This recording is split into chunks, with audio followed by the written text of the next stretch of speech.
राधे राधे सभी भक्तों को। मैं आप सभी से एक अनुरोध करना चाहता हूं।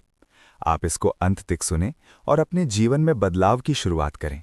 बहुत समय पहले की बात है। कुरुक्षेत्र का युद्ध समाप्त हो चुका था। चारों ओर शांति थी, लेकिन युद्ध की राख अभी भी हवा में तैर रही थी। मैदान में एक युवक बैठा था। नाम था अर्जुन नहीं, बल्कि साधारण सैनिक वीरसेन। वीरसेन युद्ध जीत चुका था, पर जिंदगी से हार चुका था। उसने सब कुछ खो दिया था: परिवार, मित्र, सम्मान और सबसे ज्यादा आत्मविश्वास। वो एक पेड़ के नीचे बैठा रो रहा था। हे भगवान, अगर जीत यही है तो हार क्या होती है? मैंने धर्म के लिए युद्ध किया, फिर भी खाली हाथ रह गया। तभी वहां एक ग्वाला आया। साधारण कपड़े, चेहरे पर तेज, आंखों में करुणा। वो कोई और नहीं, स्वयं श्री कृष्ण थे। लेकिन वीरसेन उन्हें पहचान नहीं पाया।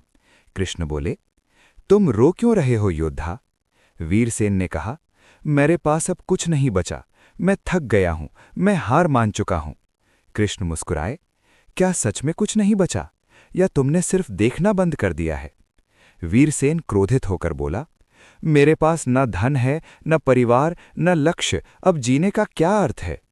कृष्ण ने जमीन से एक टूटा हुआ तीर उठाया और बोले, ये तीर बेकार नहीं है, बस इसे फिर से तराशने की जरूरत है। इंसान भी ऐसा ही होता है, टूटता नहीं, बस भूल जाता है कि वो कौन है। जीवन का पहला उपदेश। कृष्ण बोले, तुम्हारा दुख तुम्हारी परिस्थिति नहीं, तुम्हारी सोच है। जो बीत गया उसे पकड़कर बैठना भविष्य को मारने जैसा है। वीरसेन चुप हो गया। कृष्ण आगे बोले, मैंने अर्जुन को भी यही सिखाया था। कर्म करो, फल की चिंता मत करो। पर तुमने सिर्फ युद्ध किया, जीवन जीना भूल गए। वीरसेन, लेकिन अब बहुत देर हो चुकी है प्रभु।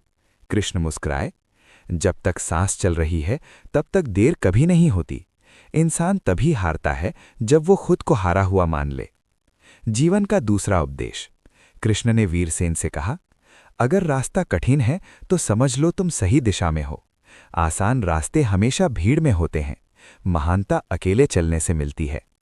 वीरसेन की आंखों में पहली बार चमक आई। उसने पूछा, तो मैं क्या करूं प्रभु? सब खत्म हो चुका है। कृष्ण बोले, जो खत्म हुआ है वो पुराना अध्याय है, नया अध्याय तुम्हारी प्रतीक्षा कर रहा है। अपने दर्द को हथियार बना लो और अपने डर को गुरु। जीवन का तीसरा उपदेश। कृष्ण ने कहा, जिस दिन तुम अपने हालात को दोष देना छोड़ दोगे, उसी दिन तुम विजेता बन जाओगे। भगवान तुम्हारी तकलीफ कम नहीं करते, बल्कि तुम्हें ताकत देते हैं कि तुम उसे सह सको। वीरसेन रोते हुए बोला, प्रभु आप कौन हैं? कृष्ण ने धीरे से उत्तर दिया, मैं वही हूं जो हर दुखी के साथ चलता है, हर टूटे दिल में रहता है और हर हारे इंसान को दोबारा खड़ा करना चाहता है। इतना कहकर कृष्ण अंतर्ध्यान हो गए। अंतिम दृश्य। अब वीरसेन अकेला नहीं था। उसकी आंखों में आंसू नहीं, आग थी। वो खड़ा हुआ और बोला, मैं फिर से शुरुआत करूंगा, क्योंकि जब तक मैं खुद को नहीं छोड़ता तब तक मुझे कोई हरा नहीं सकता।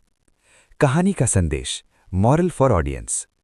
पहला, श्री कृष्ण हमें ये सिखाते हैं, हालात नहीं, सोच बदलो, जीवन बदल जाएगा। दूसरा, असफलता अंत नहीं, संकेत है कि तुम कुछ बड़ा करने वाले हो। तीसरा, भगवान दूर नहीं है, वो तुम्हारे संघर्ष में, तुम्हारी मेहनत में और तुम्हारी उम्मीद में रहते हैं। जो इंसान खुद पर विश्वास कर ले, उसके साथ स्वयं श्री कृष्ण खड़े हो जाते हैं। और जब कृष्ण साथ हों तो हार नाम की कोई चीज नहीं होती। राधे राधे।